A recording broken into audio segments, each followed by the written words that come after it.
Hola, buenas tardes. Bienvenidos al quinto ciclo de webinars que desde hace ya años trabajamos conjuntamente COPOE y UOC de manera colaborativa. En este caso sería el segundo webinar que hacemos dentro de este quinto ciclo dedicado al bienestar emocional y la salud mental en el caso de los orientadores y la intervención psicopedagógica.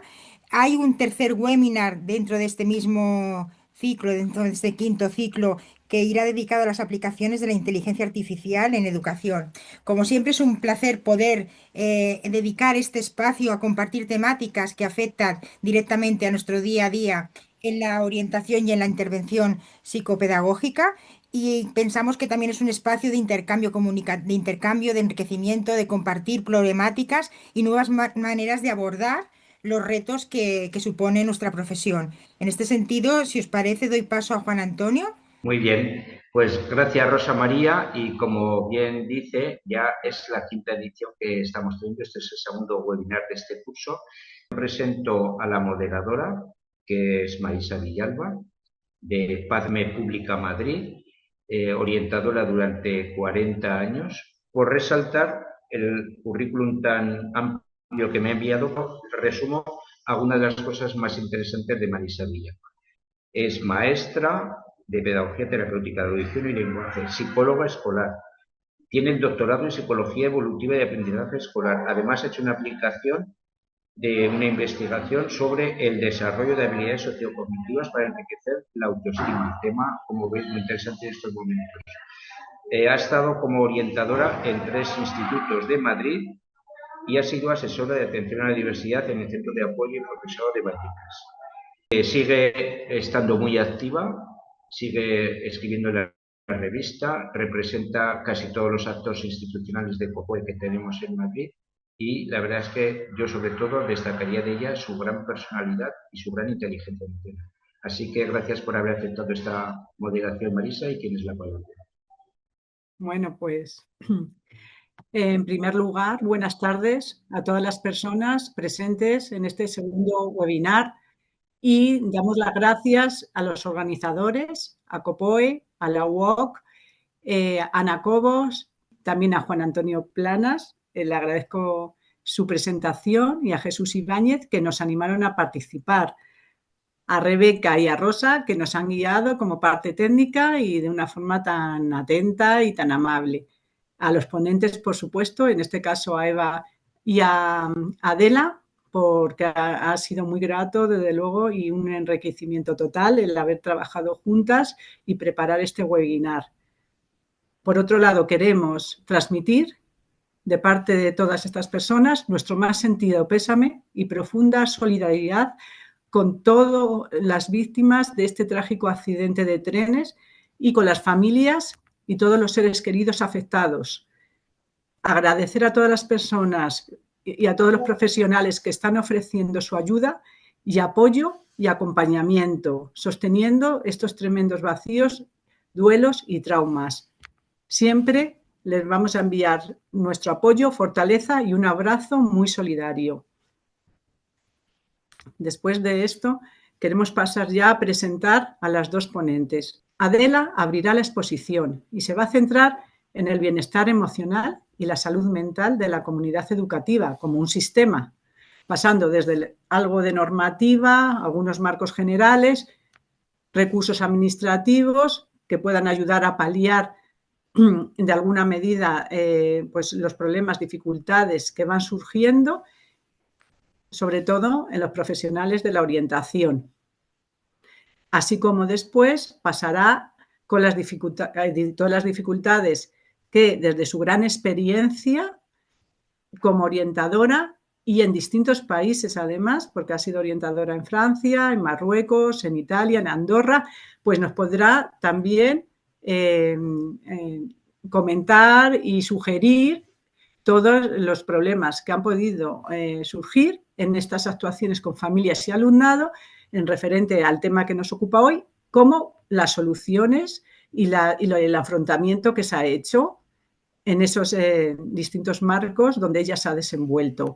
A continuación, Eva, de forma muy complementaria a todo lo práctico y vivido por Adela, también desde una parte más teórica, que no por eso ha dejado, o sea, y dejamos que atrás toda su parte práctica, que también la tiene como base, pues va a partir de un modelo de asesoramiento muy actual, teniendo en cuenta los principios de la concepción sistémica y constructivista sociocultural, y va a abordar las funciones y tareas del orientador para que tenga un bienestar emocional satisfactorio, con la responsabilidad educativa compartida con el resto de los agentes educativos.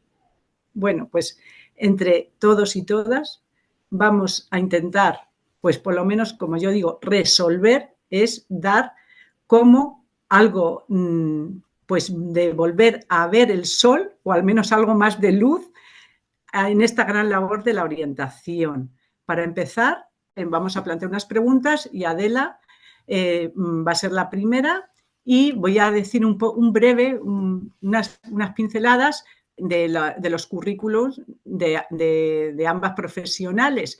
Bueno, Eva es doctora en Psicología de la Educación, madre de una niña en etapa de infantil, por lo que tiene que conciliar, y eso es un gran mérito, con 2 especialidades, la educativa y la sanitaria. Actualmente pertenece y trabaja como investigadora y docente universitaria en el equipo de análisis del aprendizaje en el Learning Innovation Center de la UOC, de la Universidad Oberta de Cataluña. Es una universidad a distancia, pública y de gestión privada. Su labor investigadora la desarrolla principalmente en proyectos de investigación-acción, coordinando proyectos de innovación docente, diseño, implementación y evaluación de los mismos, así como en la formación del profesorado. También principalmente profesorado en general, pero universitario, con una gran experiencia, cerca de 22 años, con una dedicación al asesoramiento psicopedagógico, sobre todo en los inicios. Como he dicho, tiene su parte práctica, asesoramiento pedagógico en educación infantil, orientación en secundaria, los 6 primeros años. Es coordinadora pedagógica para la formación de opositores a maestros. También ha desarrollado, hasta hace poco, toda una serie de práctica terapéutica privada en psicología clínica, ámbito en el que me consta que ha sido muy solicitada y que ella quiere seguir ofreciendo sus servicios cuando disponga de más tiempo. Bueno, pues pasamos con Adela. Adela, pues me une una gran amistad desde hace muchos años, ya que nos hemos unido, coincidido, hemos realizado muchos proyectos comunes, ya que en orientación hemos estado en las mismas zonas de Madrid, curiosamente y casualmente. A veces ha sido el azar el que nos ha unido, aparte también de tener las mismas inquietudes. Bueno, licenciada en Pedagogía y Ciencias de la Educación, en la especialidad de Psicología. Su desempeño profesional se ha desarrollado principalmente en el ámbito de la orientación educativa, especialidades de psicología y pedagogía. Ha trabajado como orientadora en la Comunidad de Madrid en distintos contextos educativos. Ha realizado multitud de proyectos y estudios en los IES en los que ha trabajado. Pues destacamos, por ejemplo, las dificultades del alumnado con trastornos de la alimentación, que también colaboró con distintos departamentos de biología, educación física y centro de salud del municipio de Coslada, y elaboraron una guía muy interesante de hábitos de vida saludable y prevenir riesgos en la adolescencia. Ha participado coordinando programas para promover también la resolución de conflictos en la comunidad educativa, prevenir el maltrato entre escolares y en colaboración con la Universidad Autónoma. Y luego también en programas de inteligencia emocional y emociones en coordinación con el profesorado del máster con ese título de la Complutense de Madrid. Ha trabajado durante 7 cursos académicos como profesora asociada en la Universidad Complutense, impartiendo materias en los grados de educación infantil, primaria y pedagogía, así como en el máster de formación del profesorado de la asignatura Sociedad, Familia y Educación y la materia de transición a la vida adulta. También ha tenido, un desarrollo importante en el máster de psicopedagogía, en la asignatura de resolución y prevención de conflictos en contextos educativos. Me acuerdo muy bien porque también fui ponente invitada para contar las experiencias de mediación. En centros educativos españoles en el exterior, pues ha sido orientadora de centros integrados que tienen todas las etapas, desde infantil, primaria, secundaria y bachillerato. En los países que hemos citado antes, ha publicado artículos en revistas de UGT, la multitarea del orientador en los centros de secundaria y otro relacionado con la incorporación del alumnado con discapacidad en los alumnos ACNES, derivadas también de todo lo que implica pasar a la FP, de la garantía social a la FP básica. Bueno, así hemos resumido los extensos currículos de ambas y pasamos a las siguientes preguntas. Como va a empezar Adela, ¿nos puedes aclarar, ya entrando en el tema, qué se entiende por las palabras claves que tiene el título, ¿no? Este webinar, bienestar y salud mental en relación a toda la comunidad educativa, Adela?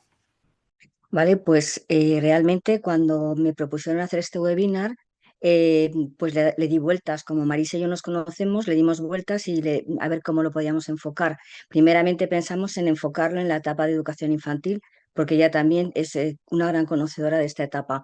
Y finalmente, pensé que lo mejor sería trabajar la comunidad educativa como un sistema, como un bloque, como una familia, porque es verdad que si uno de sus miembros está enfermo, igual que la familia, el resto no puede avanzar.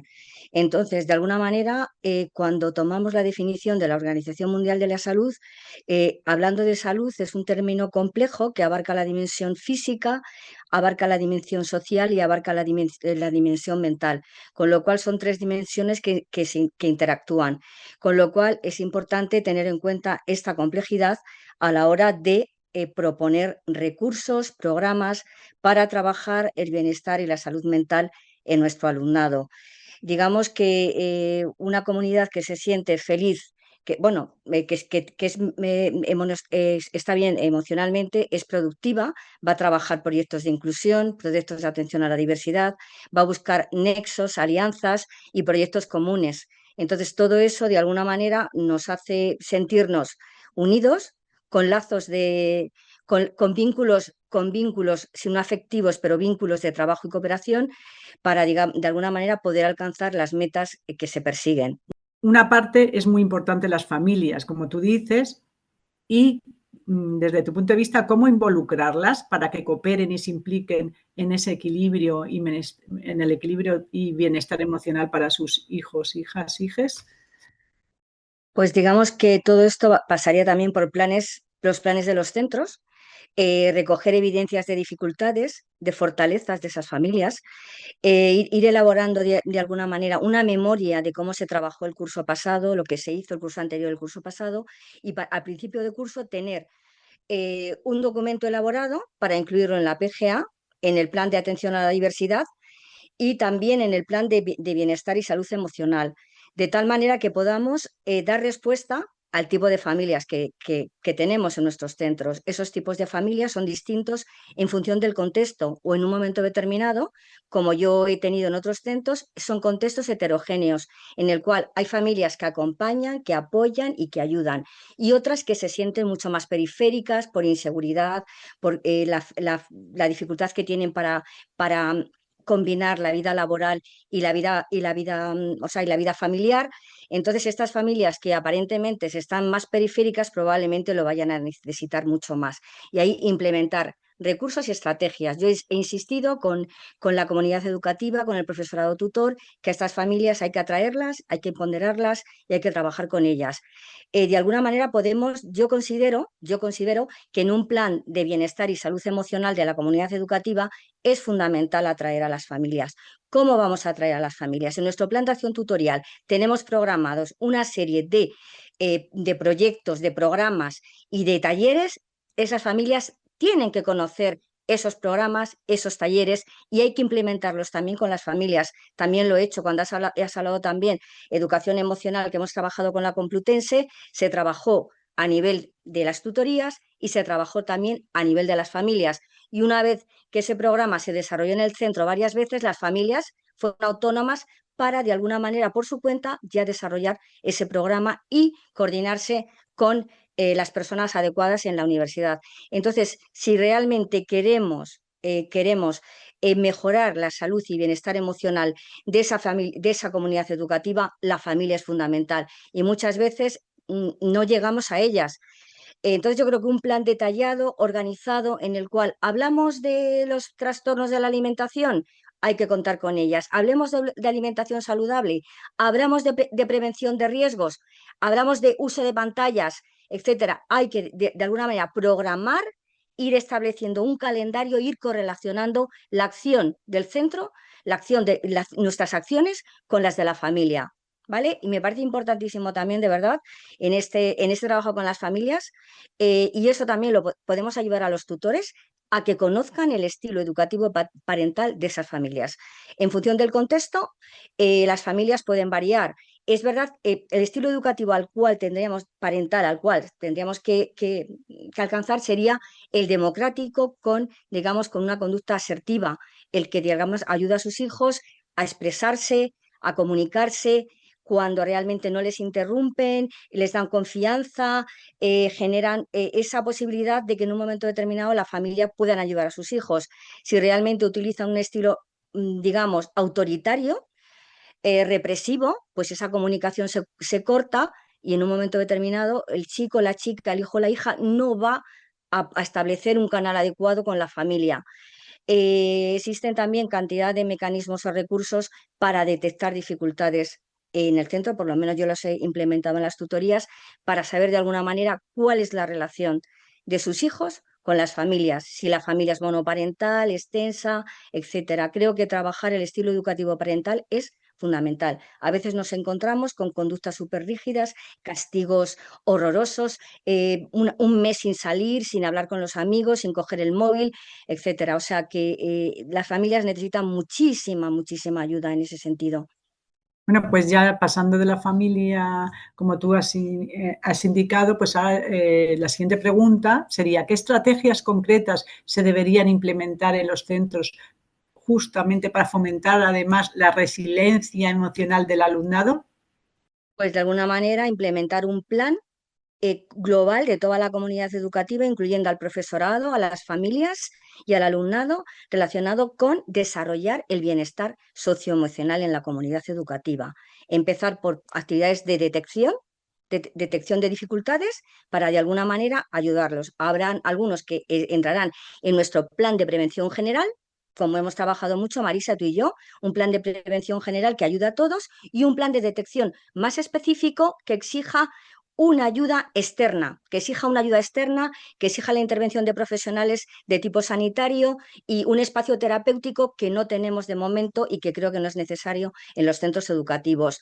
Entonces, creo que es fundamental, de verdad, esa detección, esos planes de prevención y, digamos, o sea, implementar actividades de tipo habilidades socioemocionales. Yo ya lo hice, yo en verdad empezamos con la LOCSE y realmente había muchísima fuerza en la comunidad educativa en el cambio y en ayudar al alumnado. Y lo que se hizo de alguna manera es con un plan fue para mí el inicio de la educación emocional, con un plan con un plan de resolución de conflictos, abarcamos un montón de ámbitos, un montón de departamentos que participaron y digamos que colaboraron las familias. Ahí primera manera de reconocer el conflicto, de solucionarlo, de saber lo que era la empatía, de ponerse en el lugar del otro, de saber escuchar, de tener una conducta asertiva. La verdad, y a partir de ahí trabajé con los tutores un programa de habilidades sociales que lo completaron, porque también pensamos que trabajar de alguna manera la mediación así, pues no era suficiente. Antes de la mediación había que implementar, desarrollar una serie de habilidades en el alumnado y en el profesorado y en las familias. El profesorado, vamos, digamos que muchos se sintieron muy atraídos por el programa y vieron, dice, pues si yo a veces también medio de manera espontánea, si yo hago esto, entonces se sintieron también ayudados, comprendidos y viendo, caramba, lo que he hecho con este alumno, que le he llegado, no le he dejado hablar, le he gritado, le he machacado y realmente lo he hecho fatal. Entonces, la verdad es que hay que tirar de lo que se hizo y no mirar hacia, o sea, de lo que se hizo, tirar de ello y avanzar y avanzar y avanzar. si empezamos en el marco cognitivo LOC, continuamos con LOE y contamos con lo LOE, vemos que vamos avanzando en esas parcelas, en este momento, incluir lo que serían las habilidades socioemocionales en la escuela, el equilibrio emocional, no solamente para el alumnado, sino para el profesorado. Me parece importantísimo no retroceder, no partimos de cero. Yo, desde luego, no parto de cero en esto ahora. Lo que sí que tengo que, no sé, Marisa, si me corresponde decir esto, lo que sí que, de verdad, después de estar en el exterior unos años y tal, y cuando vine aquí en mi centro, que me incorporé, llevo pues un año jubilada y 3 meses, y realmente, o sea, me pareció, de verdad, ver tantas autolesiones, tantas ideaciones suicidas, tantos intentos de suicidio, tantos problemas, tantas conductas adictivas, no solamente de adicciones de todo tipo, con sustancias y sus sustancias, con juego, con etcétera. Pues la verdad es que me quedé impactada. Y toda la comunidad educativa con un trabajo horrible, con protocolos, era una danza continua. En fin, esto hay que solucionarlo y hay que analizarlo y hay que ver cómo intervenimos. Recursos en la Comunidad de Madrid tenemos, están los centros de atención a la prevención de las sustancias tóxicas y no tóxicas, o sea, todo lo que sería adicciones. Tenemos espacios también para coordinarnos con las redes de salud mental, con los servicios sociales. O sea, tenemos recursos, tenemos recursos. Lo que pasa es que yo creo que hay que aglutinar, hay que organizar, hay que saber lo que se ha hecho, lo que se puede hacer, y creo que algo fundamental sería trabajar las buenas prácticas entre nosotros. Yo en la Comunidad de Madrid he tenido esa posibilidad de hacer intercambios de experiencias con otros centros, con un centro de Escorial, con un centro de Coslada, con un centro de Tres Cantos, y compartir experiencias. O sea, me parece fundamental. O ver las buenas prácticas también que hay en los centros. Y ahora hay programas, no sé, Marisa, si me corresponde. Adela, ¿qué ¿Me corresponde recomiendas? hablar, Marisa? Sí, Bueno, pues qué entonces, programas y buenas prácticas especialmente? Dinos 2 o 3 para ya ir terminando este apartado tuyo, ¿vale? Dinos algunas que bueno, pues recomendarías. digamos que de alguna manera iba buscando, yo digamos que en el centro en el que estuve hace ya menos de 2 cursos académicos, llegó a mis manos la posibilidad de implementar en el centro un programa de salud, de bienestar emocional y salud mental. Entonces, bueno, me llama la coordinadora, me llaman de la unidad de programas y me dicen, oye, Adela, ¿no habéis visto esto? Dice, ¿habéis salido seleccionados? Ah, digo, sí, digo, ay, qué interesante, tal, pues estupendo, ta, ta, ta, ta. Bueno, pues nada, eh, el equipo directivo se lo comuniqué y me dijo el equipo directivo, no, no, no, no podemos, de momento no puede ser y tal. Y bueno, pues es que son centros seleccionados. Cada año esos programas de cooperación y cooperación interterritorial, Comunidad de Madrid Ministerio, se van desarrollando a lo largo de los sucesivos años. Digamos que cada año dan partidas de dinero para determinados centros. Entonces, bueno, fue una pena y yo dije, caramba, qué bien esto, con las dificultades que tenemos en el centro, con todo lo que hay que hacer. Y entonces quería haber centrado también mi tarea. En principio estuve buscando a ver las buenas prácticas que se estaban desarrollando, y la Comunidad de Madrid ha concedido premios a estas, digamos, a estos programas que se han desarrollado, que también cuentan con la ayuda del servicio de inspección, porque hay que hacer un análisis de dificultades y tal, y ahí todo el mundo trabaja para después implementar los recursos adecuados. Entonces, bueno, pues la verdad es que estuve trasteando un poco y se están desarrollando, no se están desarrollando en otros centros. Hay centros también en otras comunidades autónomas a los cuales se han concedido premios porque han destacado. Y luego, no sé si puedo comentar, porque me ha encantado, la verdad, es el programa que tiene Castilla-La Mancha, que lo empezó a implementar el año pasado, que trabaja la salud y el bienestar emocional en toda la comunidad educativa, empezando por las etapas de infantil, primaria, secundaria y bachillerato. Cuando yo analicé un poco ese programa y vi, uy, caramba, esto es lo que pasaba en mi centro, uy, pero qué bien, todas estas adicciones, el juego, no sé qué, bueno, pues esta comunidad hizo un estudio amplísimo, ¿eh? Que está basado en cuestionarios, en una investigación un poco con un soporte científico. Y pues, ¿cuál es mi sorpresa? Porque la ha desarrollado y trabaja en los distintos ejes que me parece fundamental como buena práctica. Uno, el bienestar y la salud emocional de toda la comunidad educativa, introducirlo en los planes de centro, introducirlo en la PGA, introducirlo en el plan de atención a la diversidad, etcétera. Toda la comunidad educativa empieza con ese plan. A continuación, lo que hacen es trabajar de alguna manera lo que sería las conductas de riesgo. con o sin sustancias. El tercer eje sería, digamos, la educación afectivo-sexual, y no sé si me queda alguno.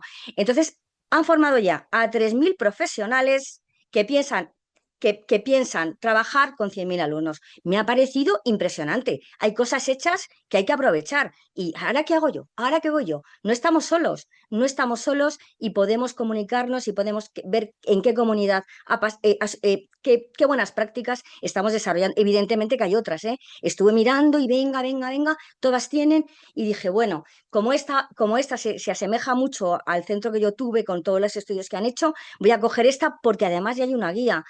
En fin, yo creo que hay cosas hechas y que hay que tirar de ellas.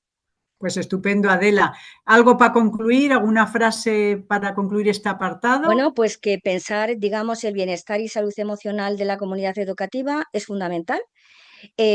¿Por qué? Pues porque previene las dificultades de aprendizaje, los conflictos, ayuda a mejorar la convivencia y ayuda a relacionarnos mejor entre nosotros, crear lazos, crear cohesión y avanzar en un proyecto comunitario y conjunto.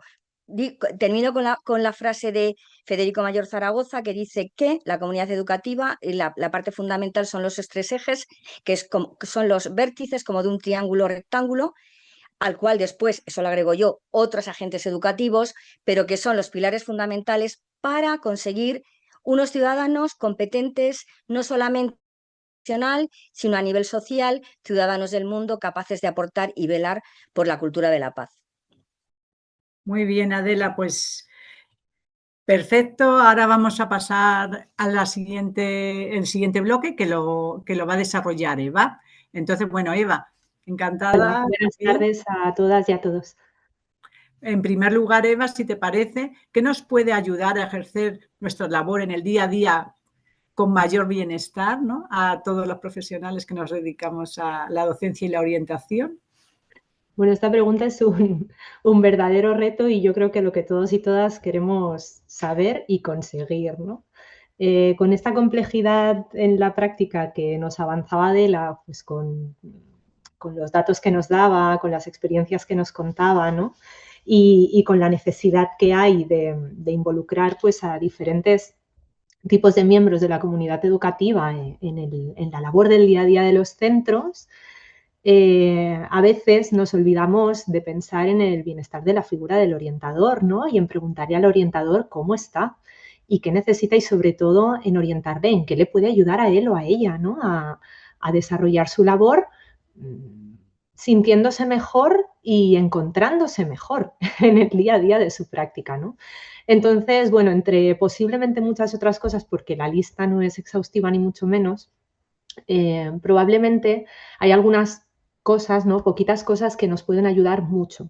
Una es intentar hacer consciente y tener muy clara y trabajar conscientemente, si consideramos que lo necesitamos, la mirada o la concepción desde la que entendemos nuestro rol como orientadores, como asesores, y el rol de las otras personas y profesionales implicados en el trabajo que hacemos con ellos o por y para ellos en el día a día, y también el ejercicio en la práctica de nuestro rol, ¿no? Es decir, revisar un poco nuestras creencias acerca de nuestro rol y nuestra función, e intentar, si es necesario, transformar esa creencia en una que sea favorable para nuestro trabajo y el desarrollo de nuestro trabajo en el día a día, ¿no? Otra, pues, es intentar aplicar algunas acciones o elementos en el día a día que favorezcan trabajar desde una mirada que nos sea amable, ¿no?, que nos favorezca, digamos. Un tercer aspecto que desde mi mirada, al menos, y desde mi experiencia también es muy importante, y la investigación en el ámbito también lo pone de relieve, es planificar nuestra labor, supervisarla si lo consideramos necesario, ¿no?, y especialmente probablemente en el primer tiempo de nuestra práctica como orientadores, pero no solamente, ¿no? Yo creo que lo que apuntaba Adela respecto al trabajo conjunto con colegas y el compartir experiencias y poder escuchar a otros y ayudarnos mutuamente tiene mucha potencia, ¿vale? Y es muy útil también a nivel emocional, no solo como descarga, sino como construcción y revisión conjunta de la propia práctica. Y después evaluar también, ¿no?, nuestra práctica de manera pues, progresiva y constante para poder introducir ajustes si es necesario, ¿no? A nuestro favor y a favor de los centros y de los profesionales y personas con los que trabajamos y por los que trabajamos. Y después, bueno, pues siempre aquí, como en cualquier tipo de ejercicio de práctica profesional o incluso en nuestra vida personal, pues bueno, hay pequeñas técnicas, ¿no? A nivel psicológico que si las conocemos y las entrenamos un poquito, también nos pueden ayudar en determinados momentos a revisar nuestras reacciones en nuestra práctica diaria, a turnarlas también a nuestro favor y a favor de la comunidad y en el trabajo del día a día y, bueno, y a integrarlas, ¿no? Para poder aplicarlas, algunas de ellas incluso en momentos en los que estamos ejerciendo nuestra labor en sí, ¿no? Pues es justo lo que queremos. Prácticas concretas también que nos puedan ayudar. Así que podemos también pasar a la siguiente pregunta y nos vas concretando. Claro. ¿Desde qué mirada concebir nuestra labor? ¿Por qué y cómo intervenir desde esta mirada? Pues probablemente a lo mejor esto no será nuevo para los profesionales y las personas con las que estamos compartiendo esta tarde. Y tampoco es nuevo desde la literatura, porque nos lo dicen desde los años 80, ¿no? Por lo menos, lo que pasa que se va revisando y actualizando en algún sentido. Pero podemos decir que dentro de todos los grises que pueden existir respecto a cómo miramos o cómo concebimos nuestro rol y nuestra labor y su ejercicio en la práctica, podría haber como dos grandes miradas, ¿no? Una que tendría una vertiente o adoptaría una vertiente pues más de tipo clínico asistencial y otra a la que podríamos llamar más pues como educacional constructiva, ¿no? Es decir, la mirada clínico-asistencial, pues, ¿cómo se entiende? Muy brevemente, porque tampoco tenemos mucho tiempo para profundizar demasiado, ¿no? Pero es una mirada en la que digamos que la intervención se entiende como de tipo terapéutico, ¿no? Tiene que ver pues con esa manera de ejercer y con ese tipo de demandas que los orientadores o los asesores recibimos muchas veces, incluso hoy en día también, ¿no? De mira, pues tengo un niño o tengo un adolescente en mi clase o en mi aula o en tal aula del centro al que le pasa esto y yo no sé cómo abordarlo y por favor trabaja con él, ¿no? Para mejorarlo, ¿no? O para quitármelo del aula un rato, ¿no?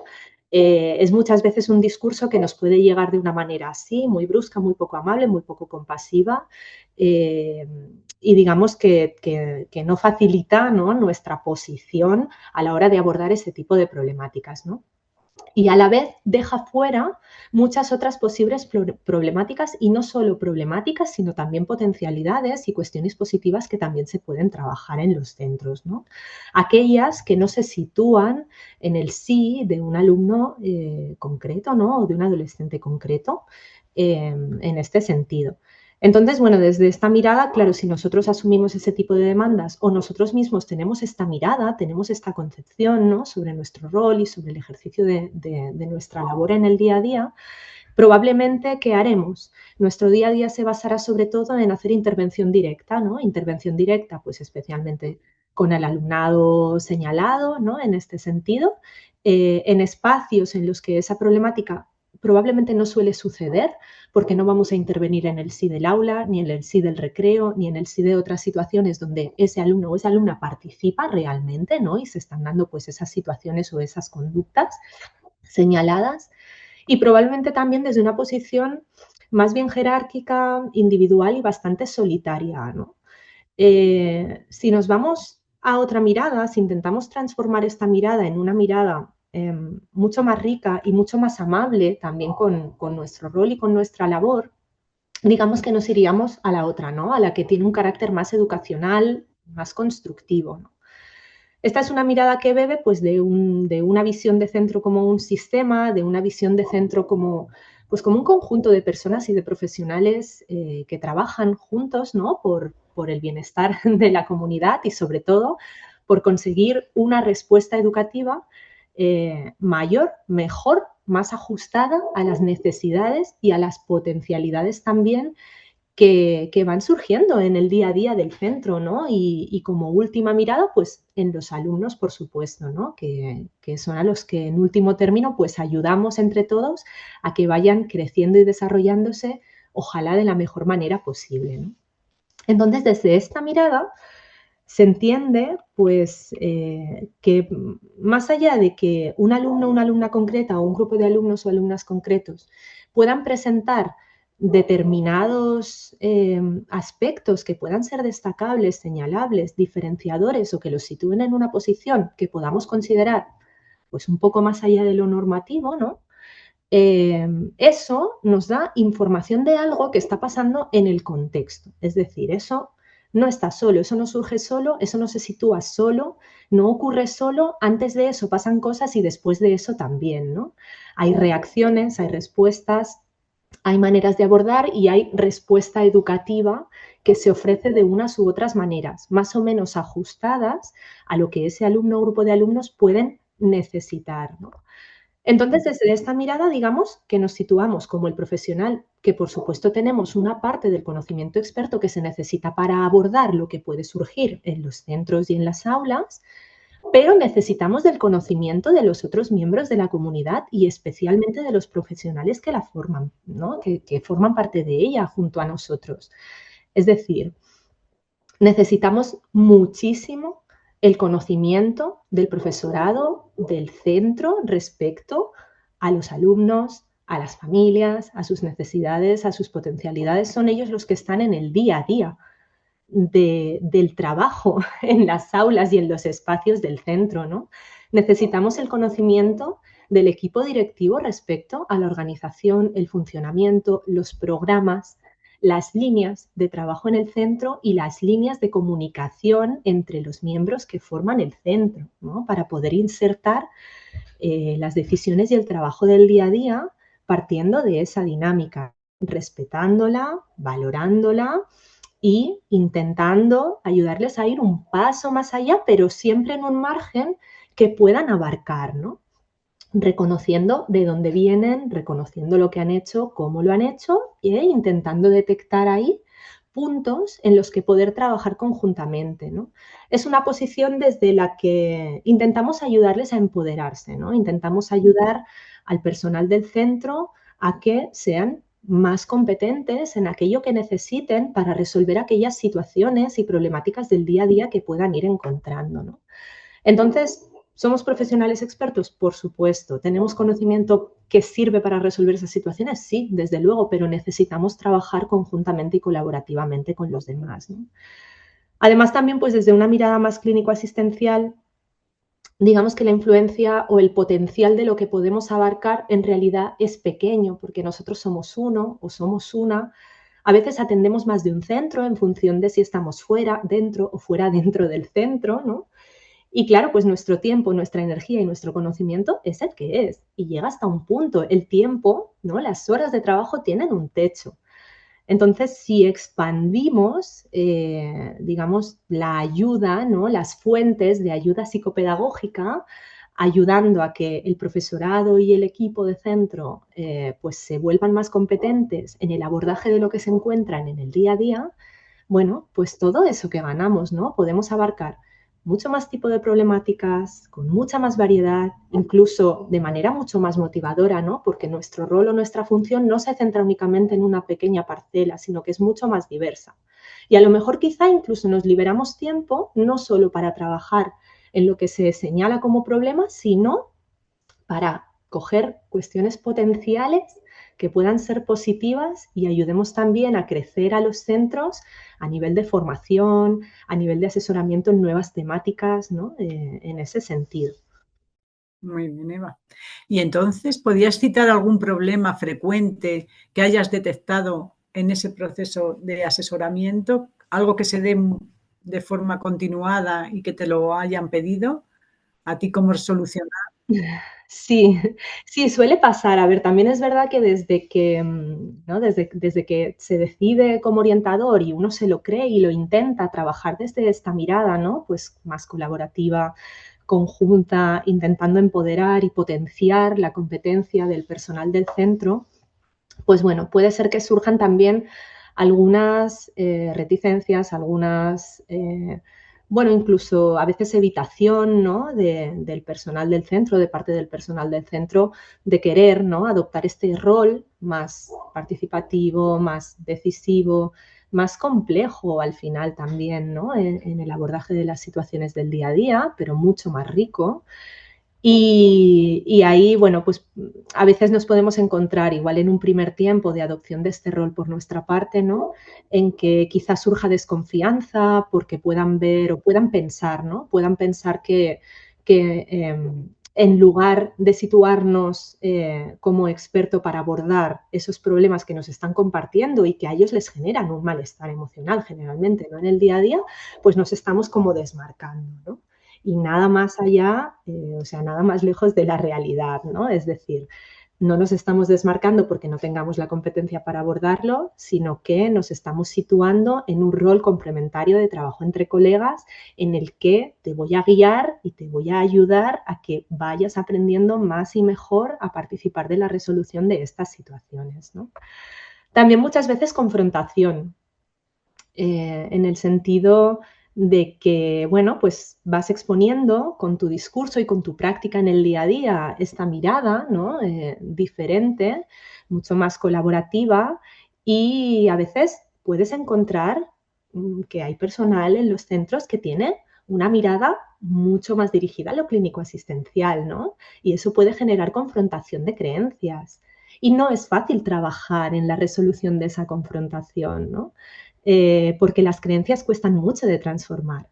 Se transforman con la práctica básicamente, ¿no?, sobre todo desde la práctica, también con lo que llamamos psicoeducación, que al final es con el conocimiento, ¿no?, con la información y el conocimiento de lo que trabajamos conjuntamente y desde la mirada que la trabajamos, pero especialmente desde la práctica, ¿no?, viendo cómo lo hacen otros compañeros y cómo les funciona, trabajando desde lo que decimos la gota de aceite, ¿no? Es decir, empezar por poquito, empezar con aquel personal del centro que veamos que podemos enganchar porque tiene ganas de colaborar o tiene un perfil un poquito más cercano a esta mirada, abriendo las aulas a la observación de compañeros, abriendo los espacios de centro a la observación de compañeros, compartiendo lo que sucede en las aulas y en los espacios de centro, en encuentros comunes, en reuniones comunes, ¿no?, para trabajar conjuntamente sobre la revisión de la propia práctica, en el diseño y la construcción conjunta de las planificaciones y de las propuestas que vamos a llevar al aula o a los espacios de centro, ¿no?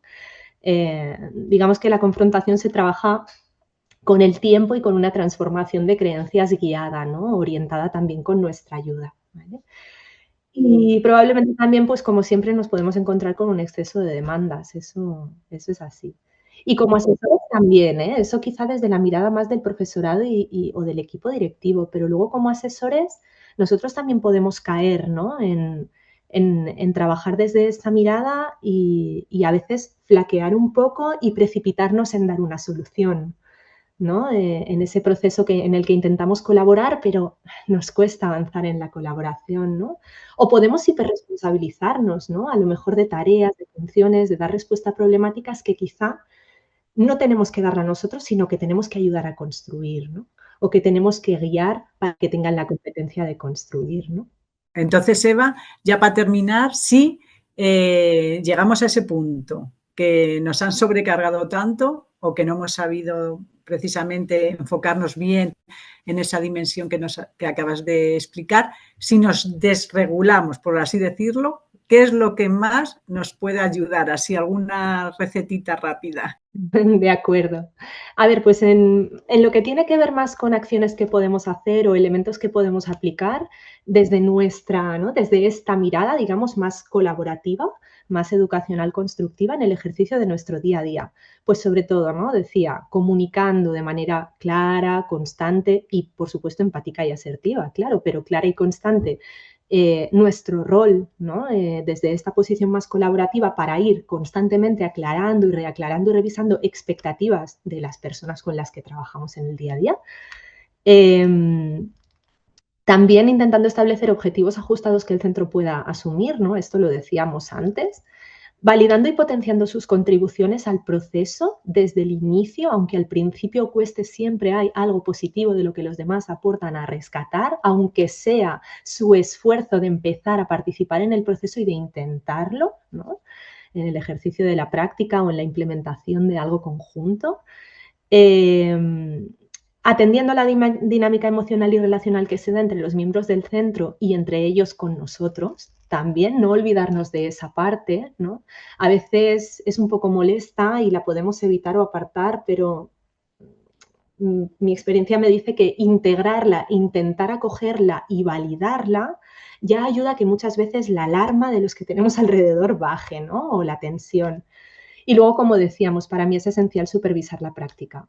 Utilizar también este modelo, esta mirada, ¿no?, más colaborativa, más contemporánea, no solo como una creencia o como una concepción, sino transformarla en un instrumento que nos ayude a planificar nuestra práctica desde ahí, ¿no?, desde entender la colaboración de los demás y el rol de cada uno en el proceso conjunto, y utilizarlo también para evaluar, para revisar y para evaluar, y para volver, y para ajustar y reajustar, ¿no? Y después, bueno, pues es que a nivel psicológico, técnicas sencillas que puedan servir en nuestro día a día, a ver, cosas que probablemente ya conocéis todos y todas y tenéis en mente, ¿no? Pero así que puedan necesitar un poquito de tiempo y calma, ¿no? Y que probablemente no sean para hacerlas en el contexto de intervención, sino fuera, pues cuando estamos en nuestra casa, cuando estamos en nuestro despacho, cuando lo que sea, ¿no? Funciona muy bien elaborar una hoja de registro para tomar conciencia de cómo están yendo los procesos, nuestras reacciones y las de los demás en los procesos, y pensar un poquito si necesitamos cambiar algo ahí, ¿no? Y cómo lo podemos cambiar.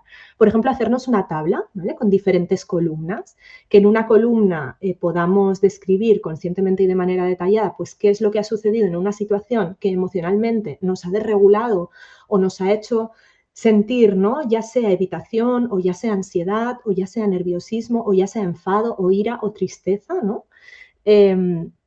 Pensar cómo me he sentido en esa situación, qué he notado en el cuerpo y en qué parte, y qué he pensado, ¿no? Qué pensamientos me han venido a la mente ahí. Cómo he respondido, ¿vale? Cuál ha sido mi acción, mi respuesta, desde qué lugar emocional, y qué ha sucedido después de mi reacción. Qué ha sucedido en los demás, qué ha sucedido en el entorno, qué me han devuelto, ¿no? Entonces, pensar si hay algo que haría diferente, el qué y cómo pienso que eso que haría diferente podría ayudar, ¿no? Es decir, esto podría ayudar en una situación futura, mañana, pasado, el mes que viene, en una situación similar que se resuelva diferente, en la que yo me sienta mejor, en la que los demás implicados se sientan mejor y en la que podamos caminar hacia una solución mayor y mejor, ¿vale? Esto es algo que nos puede servir en cualquier plano de la vida y, por supuesto, aquí, ¿vale? Y luego, por supuesto, pues hacer alguna meditación breve, trabajar la respiración guiada, bueno, todo esto, ¿no? Y puedo pasar y puedo facilitar algún enlace pues breve, ¿no?, de trabajarlo en 3 minutos, en 5, en 10, en 15, si a las personas que nos acompañan les interesa, para tener esos recursos ahí y en un momento dado decir, no puedo más, mira, me pongo un audio de 3 minutos, cierro los ojos, ¿no?, y lo respiro y sigo de manera guiada unas instrucciones para bajar la mente y volver a un lugar un poco más calmado, ¿no? Pero luego, cosas que podemos hacer muy fáciles, incluso en cualquier lugar y momento, es decir, en una reunión en el centro, en un aula, en un pasillo cuando nos paran, nos cogen de aquí y nos dicen, oye, es que tengo un niño, oye, es que tengo un compañero que, oye, ¿no?, que suele pasar también, ¿no? Pues, por ejemplo, hay una manera de trabajar la respiración que encontraréis diferentes, 448, 478. La cuestión es llevar la conciencia a inhalar y exhalar en el tiempo, ¿vale? Es decir, se inhala durante 4 segundos o 4 tiempos, ¿vale? No tienen por qué ser 4 segundos de reloj, pueden ser 4 tiempos. Se mantiene la respiración 4 tiempos Hay técnica de 7 tiempos, pero es un poco más compleja, 4 tiempos, y se exhala en 8 tiempos. Si al principio exhalar en 8 tiempos cuesta mucho porque realmente es tiempo, si no se está entrenado, se puede hacer 4-4-4, 4-4-6, 4-4-8. ¿Vale? Entonces esto es muy fácil, esto lo podemos aplicar en cualquier momento, llevamos la conciencia al cuerpo, paramos un poco la mente, pero podemos seguir conectados y escuchando en la situación, ¿vale? Lo mismo, por ejemplo, a nivel de movimientos oculares. Los movimientos oculares se trabajan mucho a nivel psicológico para acceder a la profundidad de la mente, digámoslo así. Aquí no lo vamos a aplicar de manera tan profunda, pero sí que hay unos movimientos muy fáciles, ¿no? Y rápidos de hacer. Y en cualquier situación en la que puedas cerrar un poquito los ojos, simplemente mover los ojos en cruz, mirar hacia arriba, mirar hacia abajo, mirar a la derecha, mirar a la izquierda y repetirlo 2, 3, 4, 5 veces. Y después, si te da tiempo y puedes en la situación, hacerlo como movimiento circular, ¿vale? La pupila. Esto ayuda también a centrar la atención en el movimiento del ojo y ayuda a conectar con una parte del cerebro que lo que hace es bajar la actividad del sistema simpático y aumentar la del sistema parasimpático, ¿vale? Que el sistema parasimpático, el sistema nervioso parasimpático es el que contribuye a la relajación y al bienestar, ¿vale? Y lo mismo, por ejemplo, y esta es muy graciosa y se puede aplicar totalmente en cualquier situación porque nadie te ve hacerlo, es hacer tapping con los dedos de los pies, ¿vale? Que es, pues, tal y como estás, calzado con el zapato, no hace falta hacer nada, simplemente mover desde el dedo meñique, o sea, desde el dedo pequeño, perdón, que en el pie no tienen nombre, hasta el dedo gordo, ¿vale? Hacer un movimiento así, con los 2 pies a la vez, ¿vale? Si lo probáis ahora, en un momento mientras nos estáis escuchando, y os fijáis un poquito en qué pasa en vuestra boca, veréis que cuando lo hacéis 3, 4 veces, empezáis a salivar más. ¿Vale? Entonces, esta no es una técnica de conexión directa con el sistema nervioso parasimpático, pero sí indirecta. Y funciona, la verdad es que funciona muy bien. O sea, yo lo he usado incluso con alumnos, de decir, a ver, vamos a relajarnos, ¿vale? Un poquito de movimiento de dedos de pies y todos más tranquilos. Y la verdad es que parece mentira, pero funcionan muy bien estas técnicas muy rápidas. Muchas gracias. Esto nos va a venir muy bien para cualquier momento de la vida. Entonces, ¿concluirías con alguna frase o algo? Pues sí, sí. Mira, a mí me gusta mucho trabajar desde esta mirada colaborativa y, y ayudar, ¿no? Al personal de los centros a ir adoptándola y sobre todo también a los orientadores y asesores, porque es una mirada que nos aleja desde una concepción del orientador como un mago sin magia, ¿no? Esto puede ser que lo hayáis escuchado porque de hecho hay una autora, Mara Selvini, italiana, que también desde el año 86, diría, pues ha divulgado y desde fuentes científicas, ¿no? Pero de una manera un poco más divulgativa, eso sí, para la comunidad profesional, no para el público de a pie, ¿vale? Esta idea, ¿no? De decir, muchas veces, sin querer queriendo, nos están pidiendo que seamos magos y no somos magos ni tenemos una varita mágica.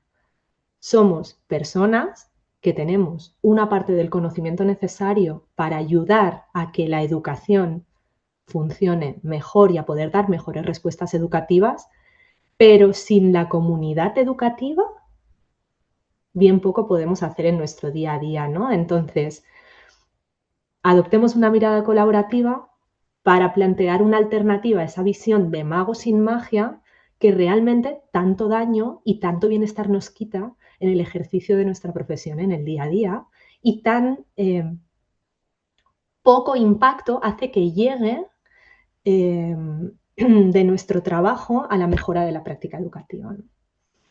Muy bien, pues eso es importantísimo.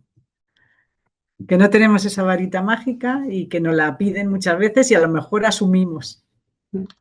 Eso es. Y entonces, muy bien. Pues muchísimas gracias a las dos. Vamos a ver si hay algunas preguntas y a quién van dirigidas. Poner si a Adela o a Eva, ¿vale? ¿Qué retorno podéis tener de los alumnos cuando ya van terminando? Cuando termináis un curso o un ciclo, ¿qué os comentan ellos? Yo creo que puede ser genérica. Lo único es que yo no me estoy acabando de situar, digamos, a lo mejor en la ubicación del asesor o en el tipo de figura de asesor al que te estás refiriendo. No sé, me estoy imaginando, y puede ser que esté totalmente desubicado y no tenga que ver con lo que quieres decir, pero no sé, por ejemplo, si te puedes referir al profesor de orientación educativa en secundaria y a una parte de su labor que sí que es hacer, bueno, docencia, ¿no? O entrar al aula con los alumnos mismos y tener un proceso continuado con ellos. ¿Sería eso? Porque digamos que en el día a día de la labor del orientador o el asesor en otros planos o en otras tareas, o por ejemplo en infantil y primaria, ¿no? No contaríamos con ese tipo de tareas, ¿no? O de función. Vale.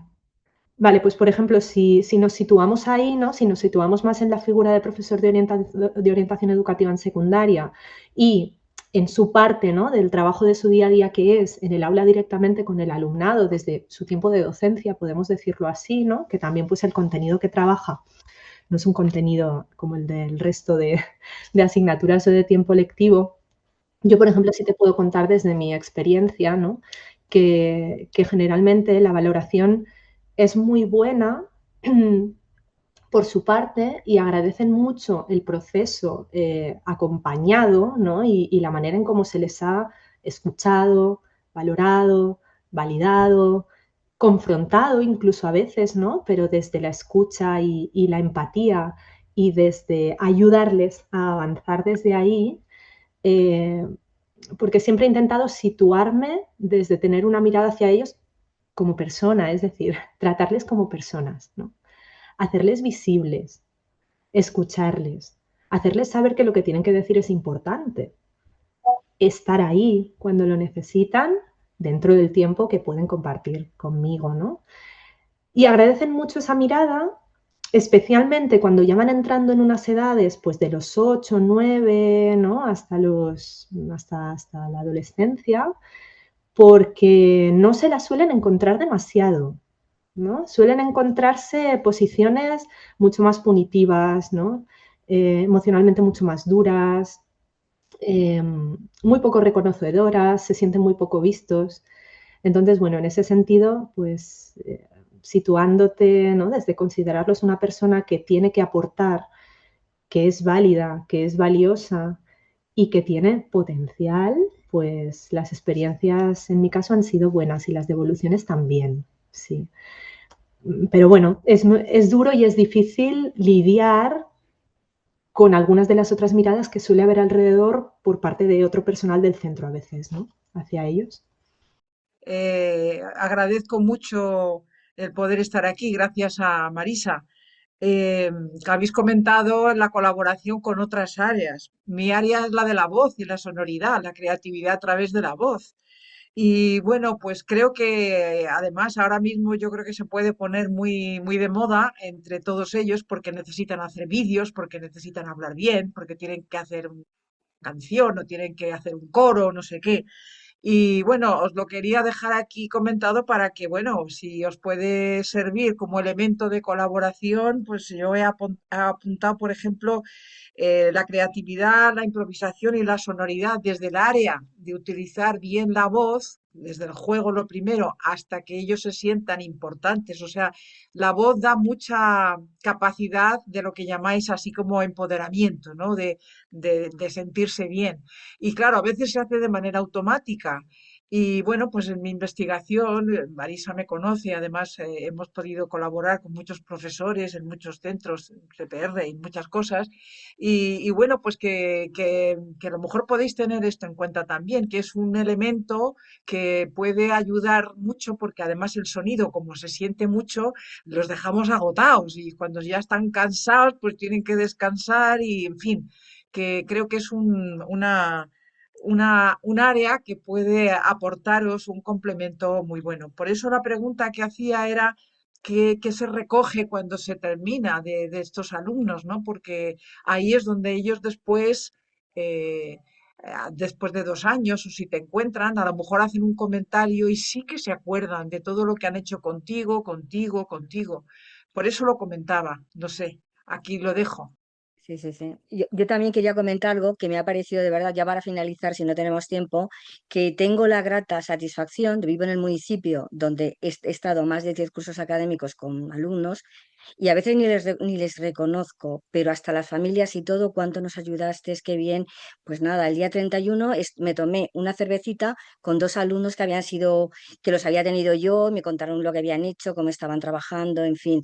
Es súper grato. Que a veces, como dice Eva, nos sentimos como con muchas presiones, con ese mago sin magia, lo he hecho bien, no lo he hecho bien, nos vamos con un montón de preocupaciones cuando somos orientadores de todo lo que tenemos que hacer, de los objetivos que hemos conseguido y de los que nos tenemos que conseguir, pues para mí ha sido una gran satisfacción encontrarme con alumnos y familias del municipio y a veces una familia entera que me ha rodeado y que, bueno, pues que me he sentido hasta como acomplejada, ¿no? Porque no sabía que mi labor o mi coaching que había hecho con ellos era importante. Entonces, en ese sentido, bueno, a veces dices, bueno, que, en fin, todo no se puede hacer, todo no se puede hacer, no tenemos magia. Bueno, muchas gracias por las intervenciones. No hay más preguntas, pero es verdad lo que dice Adela, que nos vamos encontrando incluso pues desde el apoyo que hacemos desde Padme Pública, que estamos en todas las manifestaciones a favor de la educación pública, pues es verdad que nos paran alumnos que gratamente nos dicen eso, pues estudié psicología por ti, ¿no? O magisterio, o me dedico a la educación social por todos los programas que hicimos de aprendizaje y servicio, de mediación. Y bueno, y es muy grato ver a todo, o sea, que te vengan, que te reconocen ellos, porque ya no los reconoces, y lo que dice Adela, pues es lo poquito que nos queda de nuestra labor ahí al cabo de muchos años, ¿no? Las semillitas que hemos ido plantando. Entonces, bueno, hacemos el resumen. Adela se ha centrado en el bienestar emocional de la comunidad educativa con sus 3 pilares fundamentales, como todo ello como un sistema, teniendo en cuenta algunos marcos normativos de las distintas leyes, y ha pasado también por las dificultades que ha encontrado en el alumnado y en las familias y cómo resolverlas o dando pautas de su experiencia, lo que más le ha servido. Eva ha abordado las funciones y tareas del orientador con la responsabilidad educativa compartida con el resto de los profesores y agentes educativos, pues destacando principalmente que la prevención siempre, pues incluso cuando se interviene en lo que se considera un problema, siempre hay que tenerla. Aunque haya problemas que tengamos que atender, la prevención es lo más importante. El desarrollo del ser humano y de la organización siempre considerado como un sistema, y la adaptación al medio para que se adapte a las circunstancias de cada centro y de cada problemática. Teniendo en cuenta todo eso, pues también ha planteado la visión del mago sin magia, que ahí tenemos que no intentar abarcar todo, dar respuesta a todo con fórmulas mágicas, ya que eso nos desborda también y nos puede llevar al síndrome de burnout. Y nos ha dado ejemplos prácticos muy buenos para, bueno, que los apunte por ahí, como ha dicho, en algún enlace, todas sus pequeñas pildoritas prácticas para poderlas en un momento de SOS ponerlas en práctica o en el día a día, ¿no?, de cada orientador, aunque sea a nivel privado, que lo haga en su casa, pero que lo necesitamos. Muchas gracias, Eva.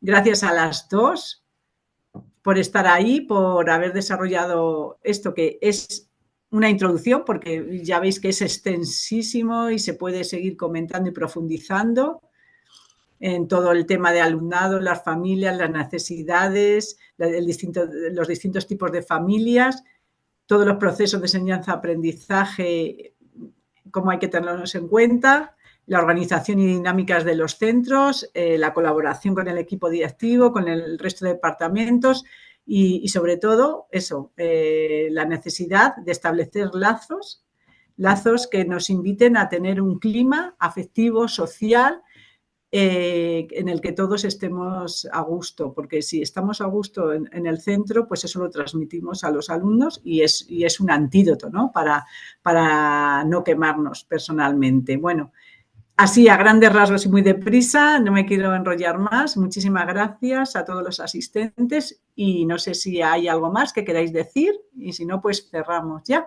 Rosa, tú nos dices.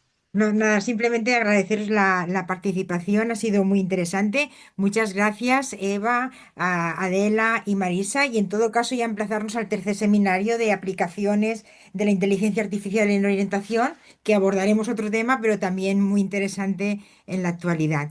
Ha sido un seminario muy interesante y realmente muchas gracias por vuestras Gracias. aportaciones.